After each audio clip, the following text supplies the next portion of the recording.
A 15-year-old, the Premier and a car crash. 11 years on, there are so many questions surrounding what actually happened when Daniel Andrews' car collided with cyclist Ryan Meuleman, nearly killing him. Now, a current affair has the bombshell 000 call that Andrews made in the minutes after the crash. Seb Costello joins me. Seb, Daniel Andrews has always claimed the cyclist hit him, but this sounds potentially different on this 000 call. Ellie, this incident has been talked about now for more than a decade, and tonight we get fresh insights into the events of the day. This took place on the afternoon of January 7, 2013, and over the years, Daniel Andrews has repeatedly claimed the boy on the bike hit his car. This is a police statement Dan Andrews made in the weeks after the crash back in 2013, and I read from it. It says in the statement, Dan Andrews, "I want to make it clear. The cyclist hit our vehicle." Well, this is the 000 call made minutes after the collision, where Daniel Andrews describes in the moment what has taken place. What address, please? On the corner of Ridley Street, Ridley, Yes. and Melbourne Road, Blair, Gowrie. Okay, and what's the problem there? Tell me exactly what happened. We've turned right into Ridley Street and Yep. a kid's come flying through on the bike path Yep. and we've hit him. Okay. He's on the ground.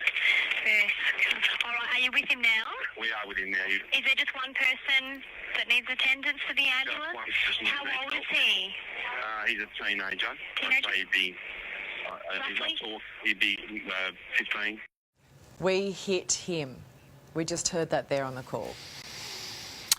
Yes, we did, Ali. And that's what the boy has always claimed happened, but Mr. Andrews has never said anything like this since the incident. He has always claimed the bike hit the car carrying Kath and Dan Andrews.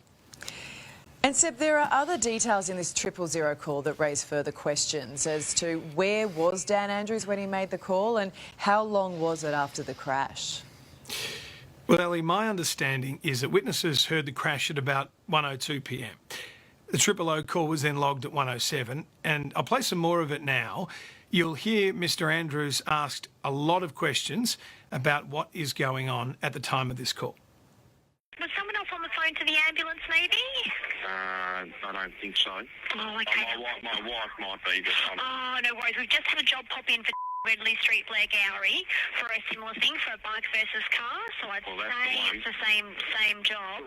Now, so are you're with him at the moment, obviously? I'm just about 10 metres away trying to get a mobile phone signal. No So worries. And my sorry, wife how is old with did you him say at he the was? I reckon he's 15. 15. And is he conscious? He's conscious, but he's in a lot of pain. Right. And is he breathing? He's breathing, yes. Does he appear to be completely awake? I can't answer. I think he's a little bit groggy. No, that's fine. And is there any obvious injuries? Not that I can see. No worries. Is there any serious bleeding? I don't believe so. No worries. Is he complaining of pain anywhere? He's in a lot of pain. Where is he complaining of pain? I'm not sure. Oh, you're not sure. No worries. So hang on, if he's 10 metres away, why doesn't he know if the boy is bleeding or if his wife's also calling 000? That's a very worthy question for Mr. Andrews. Why doesn't he know for sure if Kath Andrews is on the phone at the same time? They were travelling together. Why would they both make 000 calls at the very same moment? And 10 metres seems close enough to see and hear what's going on and what other people are up to. Never mind, Mr. Andrews says in this statement that he walked back towards Melbourne Road to make the call, which is a busy road on the Mornington Peninsula, 80 k's per hour speed limit, particularly in January, holiday season. And yet there's no traffic noise on this 000 tape. Just raises more questions. So, Seb, Dan and Kath Andrews have been asked to hand over their phone records, but that would potentially fill in some holes. That would certainly help complete the picture, Ali. Mr. Andrews did agree to hand the phone records over, but we haven't seen them yet. More than 10 years since this collision, and we're still waiting. We know a few things. We know Kath Andrews wasn't breath tested on the day, and we also know that Ryan Meuleman's family won't stop seeking answers here. Thanks, Seb. It's a lot to take in, and we have to remember at the centre of it, a teenage boy, Ryan Meuleman. He was 15 at the time of the crash, and his father, Peter, joins me. Peter, you want this 000 call out there. Why? I think every Australian deserves to hear what that 000 call is all about. Up until now, it had never been disclosed.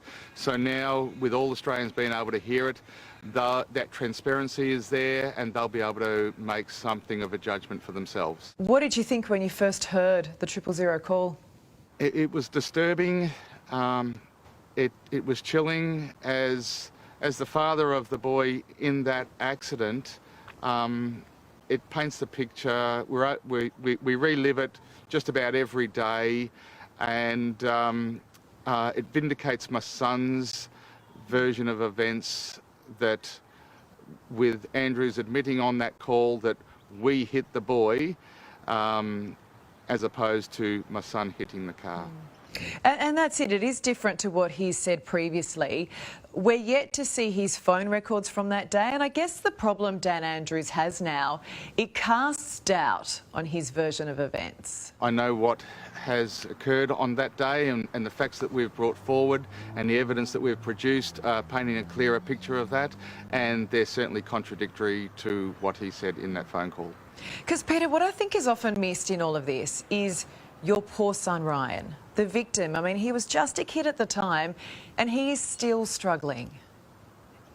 Yeah, it's been a long road for my son, and he is still recovering from that, both mentally and a little bit physically.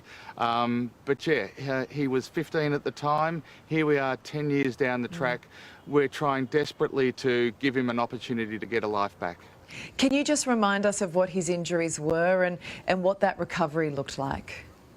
He lost his spleen on the day. He had some rib damage and some lung damage. He was airlifted to hospital and there was some doubt as to whether or not he would make it. But what does Ryan say happened that day? Ryan's version of events has always been that the car hit him and that the car came, in his words, out of nowhere and collected him in the side and sent him into the windscreen and over the back of the car onto the road. Do you know why he was never formally interviewed by police about what happened? No, and that's a really good question. They did not ask my son what happened. They didn't ask the neighbour who heard the screech of tyres what happened. They didn't ask the witness in the car behind of her version of events. Your son wasn't asked for a statement. Catherine Andrews, who claims she was the one driving at the time, wasn't breathalyzed, and it's why so many years on from this accident, so many questions are still being asked. We're really asking Victoria Police to reopen that investigation in the light of the new evidence and new facts. I know your number one job has always been to protect your son Ryan. I don't think people really understand exactly what he has gone through since that accident. It's affected him greatly. It's taken away 10 years of his life, and it's putting him into a shell and into a dark place for the last decade. But to have him see all these people around him fighting for him to get some truth there, to get some justice for him, has really strengthened him as well. If we want this sort of once and for all, we need complete transparency from all involved. We really appreciate your time, Peter, and please send Ryan our love. Thank you, will do. And this recording certainly raises questions that Daniel Andrews surely will need to answer at some point. We tried to contact him to give him that opportunity this afternoon. We reached out via email, but we've had no responses yet. Stay up to date on Bike Boy Scandal socials and YouTube channel. Please comment, share, and if you would like to support Ryan, please make a donation to the Justice Fund. The link is in the description and comments below.